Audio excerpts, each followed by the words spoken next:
El día de ayer el presidente de la República ha decretado un estado de emergencia por los próximos 30 días.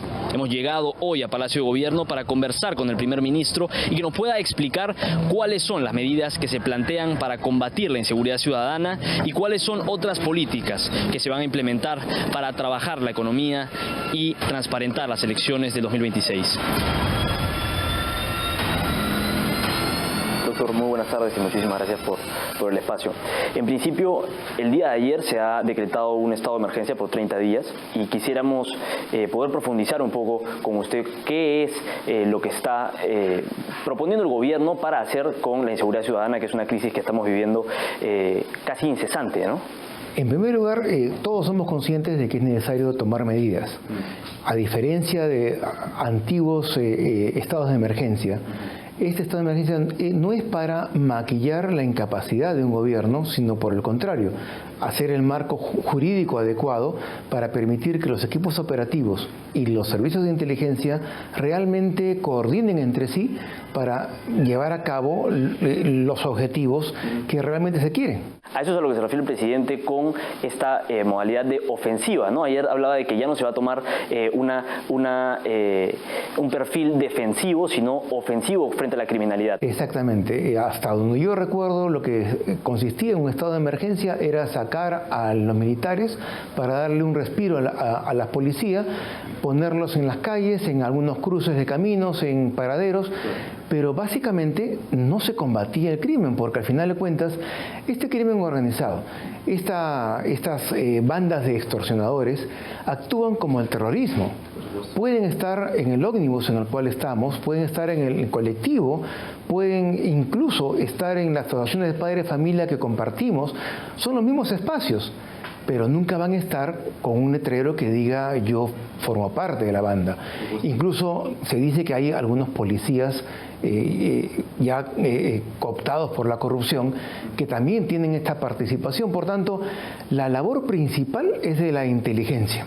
Por eso es que en el decreto se habla de trabajar con indicadores, tecnología, estadística y sobre todo la labor de inteligencia. El decreto elaborado por el presidente ordena que interactúen los servicios de inteligencia de las Fuerzas Armadas con la inteligencia del Ministerio del Interior, la inteligencia del INPE e incluso con la unidad de inteligencia tributaria. ¿Por qué?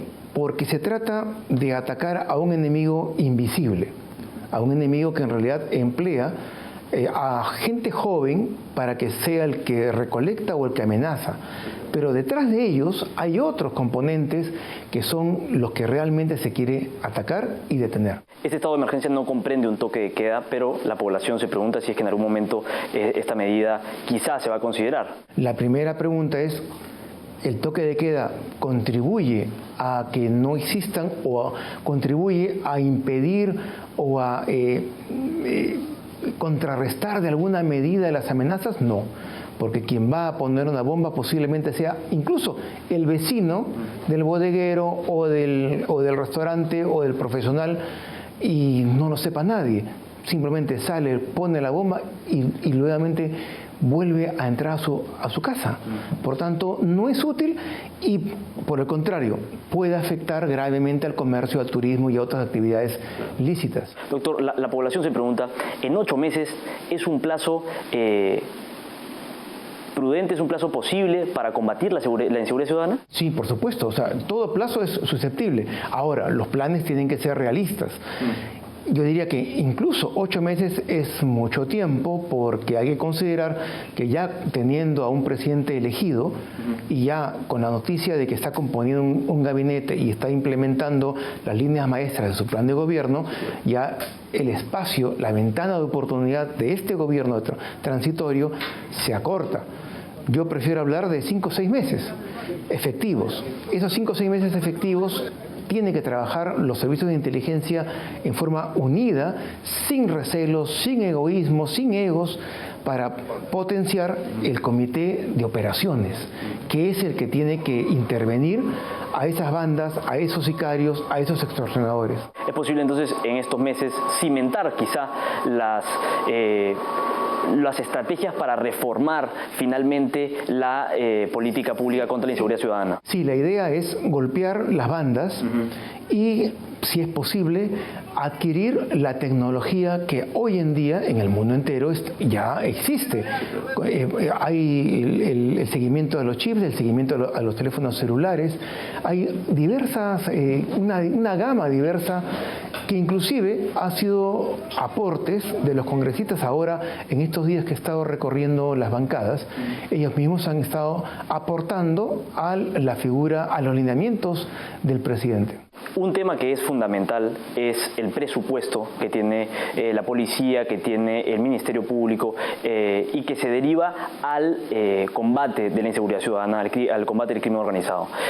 El Estado peruano invierte y gasta mucho dinero en potenciales elefantes blancos o quizá simplemente elefantes blancos como es Petroperú. El Ministerio de Economía, con la dirección de Denise Mireyes, ha logrado tomar una iniciativa, un gesto muy interesante y muy válido, que es dejar de financiar Petroperú y utilizar esos fondos para las principales problemáticas del país. ¿Eso comprende la seguridad ciudadana? Yo creo que sí. Comenzando del principio.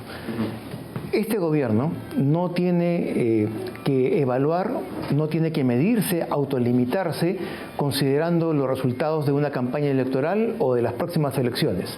No es el gobierno de un partido, no es el gobierno de un grupo de candidatos potenciales. El compromiso esencial es con el país. Es un gobierno sui generis, porque en realidad no estamos autolimitados por la política, siendo el presidente un político ya de carrera. Por tanto, a diferencia de otros gobiernos, no tenemos por qué limitarnos si es que se evalúa que Petroperú debe ser o vendida de plano, debe invitarse a participar a sectores privados, que es otra posibilidad, o debe sectorizarse, debe convertirse en varias empresas para poder iniciar la venta de algunos sectores y la liquidación de otros.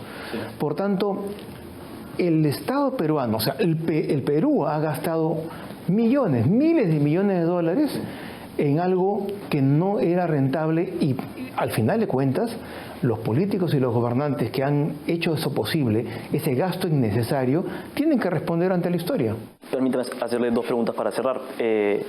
Hay muchas concesiones que están por vencer en los próximos meses y el gobierno tendría que tomar la decisión si es que se les va a dar una adenda a esas concesiones o si es que se va a hacer licitaciones internacionales de carácter definitivo para ciertos proyectos grandes.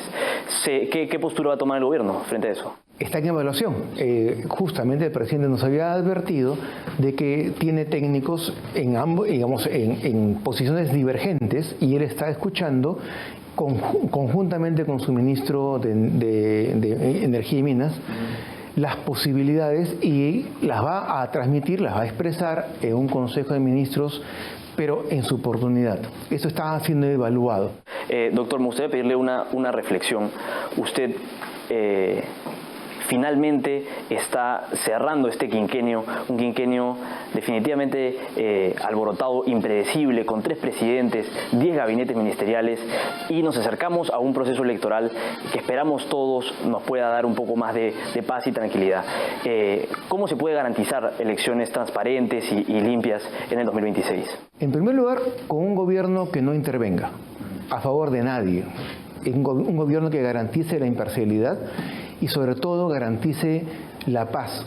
Una campaña que ya se advierte belicosa, beligrante, porque hay posiciones antagónicas, no ideológicas, si hay posiciones antagónicas ligadas con la corrupción, ligadas con la minería ilegal, ligadas con el narcotráfico y ligadas con el extremismo político.